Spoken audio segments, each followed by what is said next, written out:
ito gagawin ng Diyos sa pagpaparusa sa bayan niya sa pamamagitan ng paggamit ng mga Kaldeo na mas masamang bayan kaysa sa kanila.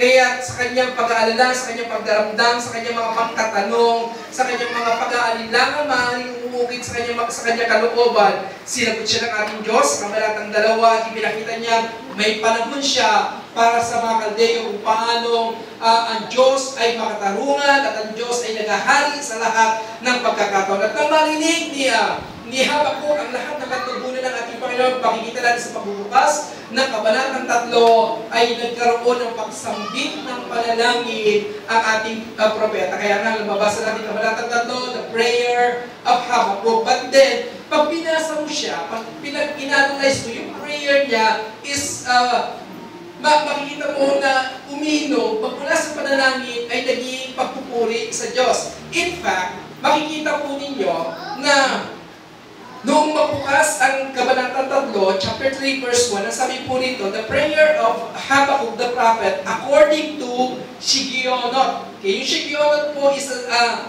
Hebrew term. It's a musical term na ang ini-imply po nito, as some scholars say, undefined talaga yung terminology. But dito sa NASB, ang sabi niya, ang Shigionot daw is a highly emotional poetic form. So, ito po prayer ni Habakuk ay isang uri ng pananalangin which turned out to be a highly emotional poetic form. At yung Shigionot is a musical term.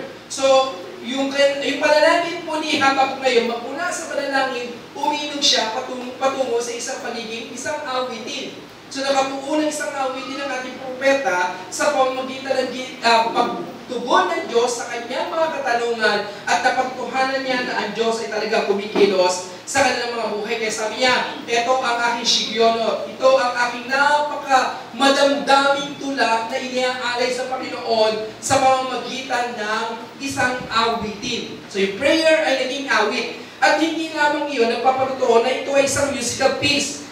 Sabi pa rito, in verse 3, in verse 9, and in verse 13, makikita po natin yung terminology na sala. Kapag gumamit pa tayo ng mga NASB, NIV translation, makikita po natin sa iba't ibang mga translation na laging inilalakip yung bagay na yung word na yun, na sala. Yung sala po, it's another musical term.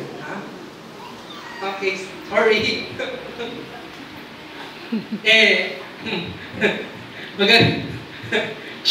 Boom! Okay, sorry, erase. Yung sala po, it's another musical term. Ito po ay isang terminology na nagpapatungkol kung paano siya aawitin. So, isang style ng music. So, it's a musical term na ipinapahayag dito.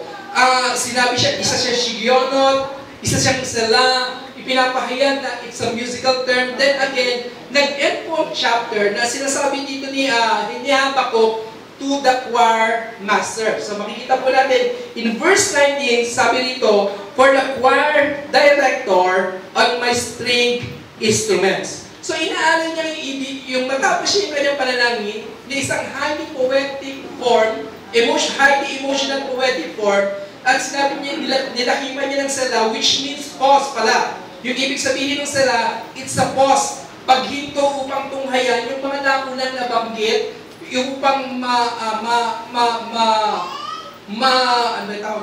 i-meditate, magkaroon ng pause para i-meditate yung mga naunang mga pagpapahayag ng mga sinasabi noong musika. At pagkatapos sinabi niya na itong piyesang ito ay pinagkakatiwala sa choir director para tugtugin sa kanyang string instruments. So ipinapakita rito na itong chapter 3, it's a musical piece, isang awitin, isang panalangin na umino patungo sa isang awitin at nagpapahayag kung paanong binago magmula sa isang nag-aalala, mula sa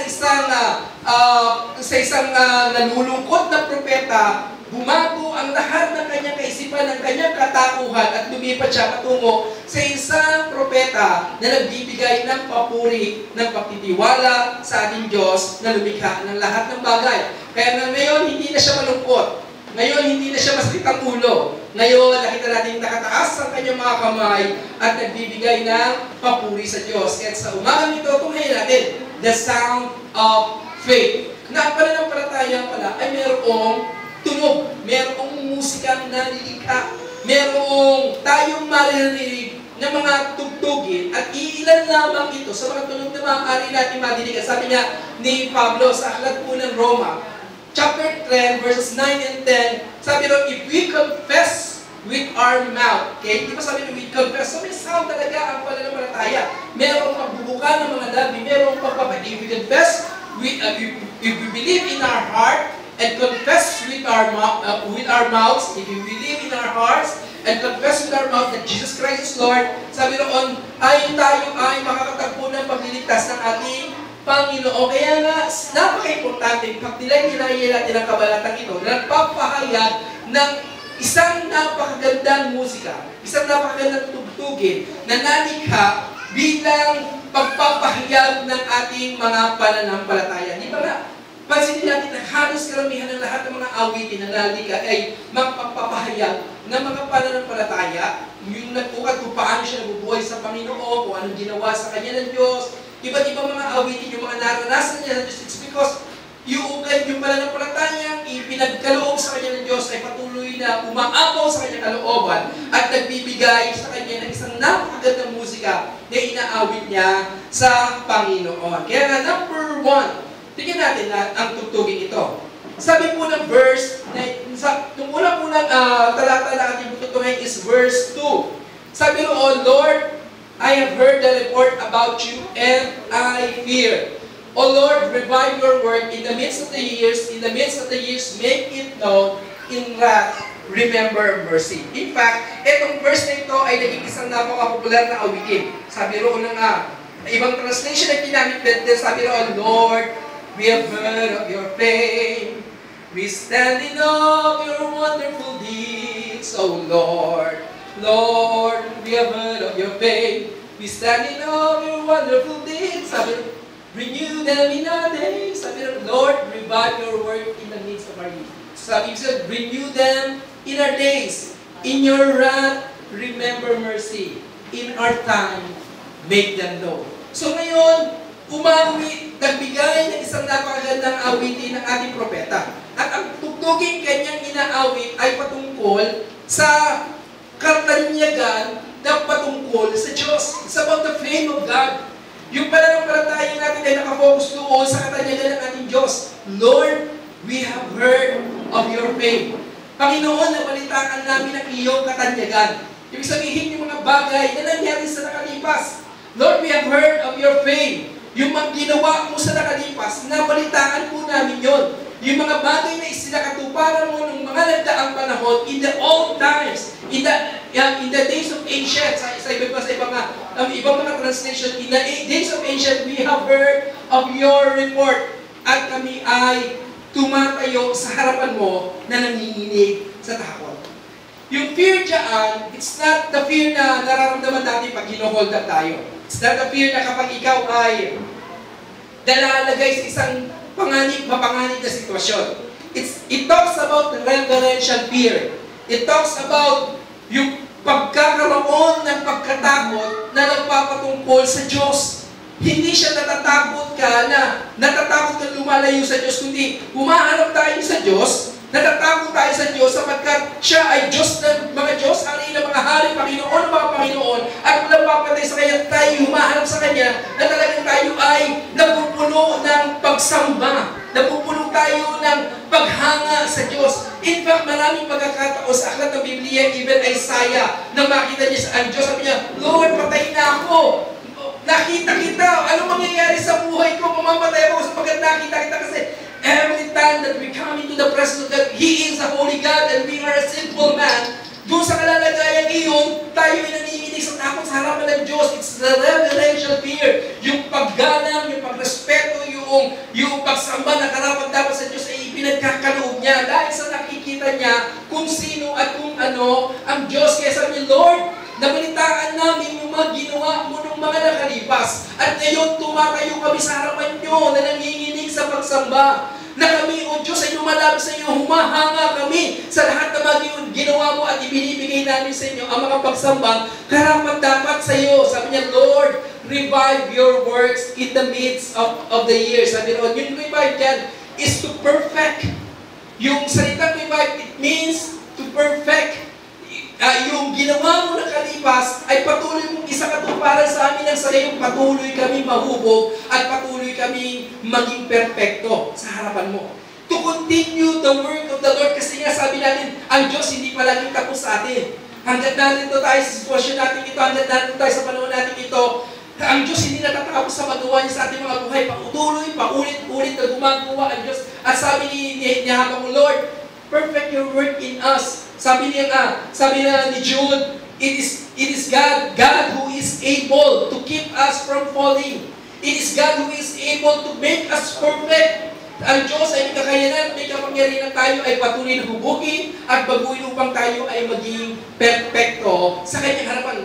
Well, ngayon, hindi tayo perfecto, definitely. Tayo ay nakagkakaroon ng pagkukulang, tayo nakakagawa ng pagkakamali. But then, kapag tinitignan tayo ng Diyos, ang Diyos ay hindi nagsasawa sa atin, ang Diyos ay hindi tumitigil sa atin, at patuloy at paulit-ulit siyang gumagawa ng sa gayon yung kanyang mga gawa sa ating mga buhay ay patuloy niya mag-perfect. Patuloy niya, hindi niya tayo kinasasawa. Kaya sabi niya, Lord, perfect your work in the midst of the years. Sa panahon namin kinalalagyan ngayon, Lord, perfect your work. Gawin mo yung ginawa mo nung nakalipas, patuloy mo isakatuparan sa aming pong mga buhay. In the midst of the years, make it known. In your wrath, remember mercy. Sabi, in the midst of the years, make it known. Ibig sabihin ng make it known dyan, is yung hayaan mong ma-experience namin sa panahon namin ito. Nakita niyo yun? Sabi niya, Lord, we have heard of your faith. Lord, nabalitaan namin yung ginawa mo nung nakalipas. At sabi ni Habakuk ngayon, Lord, gusto po namin ma-experience ngayon.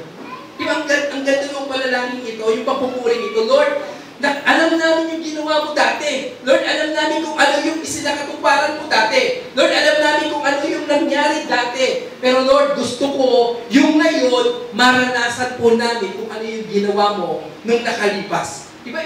Sabi niya, Lord, grabe, alam namin gumawa ka dati, pero Lord, gusto namin we want to experience what you have done in the past. So ito yung experiential knowledge. Kaya sabi niya rito, in wrath, remember mercy. Alam niyan, galit ang Diyos. Galit ang Diyos, chapter 1, merong pagkakamali at merong pagkakasala ang bayan. Merong pagtalikod na nangyari. Merong pagpapatuloy sa pagkakasala. Merong pamumuhay sa pagkakasala na umiiral sa buong bayan ng Huda. At ngayon, galit ang Diyos. At ang sabi ngayon ni Habakuk sa Panginoon, ang sabi niya sa Diyos, Lord, in your wrath, remember mercy. Lord, sa iyong kagalitan, sa iyong kapuotan, sa iyong sobrang pagkagalit, kasi wrath sobra talaga. Wrath, hindi lang basta sobrang pagkagalit, ang pinapalalangin niya, Lord, remember mercy. Itong talata, itong verse, itong line na yan, in wrath, remember mercy. Pag lumalangin tayo sa Diyos, ang gusto pa lang natin ipaalala sa Diyos, yung kanyang kahabagan, yung kanyang mercy, yung kanyang kaawaan. Hindi natin pinapaalala sa Diyos na, Lord, alalahanin kung ano yung ginawa ko sa inyo dati. Lord, alalahanin mo kung ano yung isinakatuparan namin dati. Hindi sinabi dito ni Habakuk, Lord, alalahanin mo, si Solomon, pinatayukan niya ng templo. Lord, alalahanin mo na si David, ipinag-ipon niya si Solomon ang kanyang gagawin mga ginto, mga kahoy, at kung ano pa pwede gawin sa loob ng templo. Hindi niya sinabi yun. Lord, alalahanin mo na itong mga paring ito, ginawa ang lahat ng mga paglilingkod para. Wala siya sinabi niya noon. Hindi niya ipinaalala sa Diyos kung ano yung mga bagay na ginawa nila. Hindi niya ipinaalala sa Diyos kung, Lord, ginawa naman namin yung dapat. Lord, ginawa naman namin sa utos. Lord, ginawa naman namin na sinusunod namin ng araw ng Sabat. That every Saturday, lumalapit kami sa pagsamba sa iyo. Sinasamba ka namin. At binibigyan ka namin pangunahing lugar sa buhay namin. Hindi niya sinasabi kung ano yung mga ginawa nila. He never, hindi niya hinayaan na yung mga ginagawa nila para sa Diyos ay maging basehan na para gumawa ang Diyos na mabuti sa kanila. Hindi niya sinasabi, Lord, may utang na loob ka sa amin, kaya ka nagiging Diyos, eh, dahil sinasamba ka namin. Walang ganon eh. Walang ganon. Ang sinabi ni Habakuk, Lord, sa iyo kagalitan, always remember your mercy. Mahabag po kayo sa amin. Alam namin kasi kapag nagalit ka, walang makaliligtas, walang makalalagpas, walang makaalis sa kapuotan mo. Pero humihiling kami na sa kabila ng aming kasalanan, hinihiling po namin ang iyong kaawaan. Maawa ka sa amin. Lord, ikaw Diyos ka, makapangyarihan sa lahat, pero kami, mga tao kami at wala kami magiging laban sa iyo. Kaya gusto po namin, O Diyos, alalahanin mo ang iyong kaawaan. Now, that's an interesting verse. Diba? All the time, sa lahat ng pagkakataon, we remember God of the Old Testament as an angry God. Diba? Sa lahat ng pagkakataon, madalas na iisip natin, ang Diyos ng lumang tipan ay Diyos na kagalitan. Ang Diyos ng lumang tipan ay Diyos na punong-puno ng pag nagkasala ka, paparusahan ka, papatayin ka, aalisin ka, bukulay ka sa mundong ito. Lagi natin naaalala na kapag ang Diyos na swerte-swerte natin ngayon kasi it's the time of grace. Panahon natin ngayon, panahon ng biyaya, pero sa Diyos, sa lumang tipan, grabe, ang Diyos ay sobrang bangis, ang Diyos ay sobrang tapang, ang Diyos ay punong-puno na kagalitan na pinapatay niya ang mga tao niya kahit pag nagkasala sila, nililipol ng Diyos. Pero palagi natin naaalala, pero nakakalimutan natin na ang Diyos pala, even in the Old Testament, He is the God of mercy. Hindi lang sa bagong tipan, ang Diyos ay punong-puno ng habag. Hindi lang sa bagong tipan, ang Diyos ay punong-puno ng awa. Even in the Old Testament, ang Diyos ay puno na ng awa. In fact, ang daming mga verses, ayaw ko lang i-quote yung mga verses, ang daming mga verses in the Old Testament. Kung meron kayong concordance, just look at mercy. Find the word mercy. And you will notice, in the Old Testament, God is said, tinaawit in the book of Psalms, in the Pentateuch, in the prophets, lagi sinasabi nila, you are merciful, O Lord. Puno-puno ka ng awa, O Diyos, sa kabila ng aming mga kahinaan, sa kabila ng aming mga kasalanan, sa kabila ng aming mga pagkaligod sa iyo, hindi mo agad ibinibigay sa amin ang pagpataw na iyong kahabulan, bakos lagi mong ipinararanas sa amin ang iyong kaawaan. Dapat maalala natin that even in the Old Testament, God is a God of mercy. He always gumagawa siya, kumikilos siya. Isinasa katuparan niya yung kanyang kalooban sa lahat ng tao at ang laging basis niya, yung mercy niya. Yung mercy niya. Hindi agad siya nagagalit. Pero kapag hindi talaga tumutugon ng mga tao sa pagtalima sa kanyang kalooban, then God will definitely give us judgment. Kasi nga, kapag nagbigay ang Diyos ng kanyang judgment, it's always by His mercy. Tayo, di ba? Nagbigay tayo, ang tao kapag nagbigay ng kahatulan. Kapag ang tao nagbigay ng kanyang judgment, it's always by anger. Galit, di ba? Namamalo tayo kasi galit tayo. Nagsasalita tayo kasi galit tayo. Pinupuna natin, pinapansin natin isang bagay kasi galit tayo. Pero ang Diyos kapag nagalit siya, kapag namalo siya, kapag ginawa niya yung bagay na hindi natin magugustuhan, it's God's mercy. Awa niya na yun. Habag niya na yun para sa atin. Pag nakaranas tayo ng hindi ng pagpapalo ng Diyos, ipinapakita lang ng Diyos sa atin na meron siyang awa na pinagkakaloob sa atin. Amen po ba? So we have to remember, God of the Old Testament, ang Diyos ng lumang tipan, ay Diyos pa rin ang bagong tipan. At hindi siya nagbabago. He is the same yesterday, today, and forever. He never changed. Kaya kung paano in the Old Testament, He is the God of mercy. Even in the New Testament, sa panahon natin ngayon, lalo na, He is the God of mercy. Kaya na, yung awit na nalilikha natin, yung tugtugin na nalilikha natin, ng ating pananampalataya sa ating Panginoon, it's the sound of faith of the Lord. Inaawit natin yung katanyagan ng Diyos. Ipinapahayag natin yung mga dakilang mga gawa ng Diyos na sinasa katuparan niya sa ating mga buhay. Inaawit natin yung kanyang pagpapagaling sa atin. Inaawit natin yung kanyang pagpapalaya sa atin. Inaawit natin yung pagliligtas na ginawa ng Diyos sa atin. Inaawit natin yung mga pagpapala na yung pinagkakalan niya sa atin. Inaawit natin yung pag-iingat ng Diyos. Inaawit natin yung pagmamahal na yung pinagdadama niya sa ating mga buhay. At lahat ng sa lahat ng mga dakilang ginawa ng Diyos sa ating mga buhay. Now, from beginning verse 3 hanggang verse 14, hanggang 15, ay pinapakita rito ni Habakkuk yung iba't ibang mga fame, iba't ibang mga works of God in the past. Nasabi niya rito, God comes from Teman and the Holy One from Mount Paran. Teman, ang Teman is known for their knowledge. Ang mga tao ng Teman ay known for their wisdom. They are known for their wisdom. Background ng Old Testament, Teman is known for their wisdom. At tapos sabi dito, Mount Paran is known for the giving of the laws. Yung pagbibigay ng 10 utos, it is connected with Mount Sinai. So yung Mount Paran at yung Teman is regarded as ang Diyos ay nagkaloob sa kanila ng kanyang kalooban.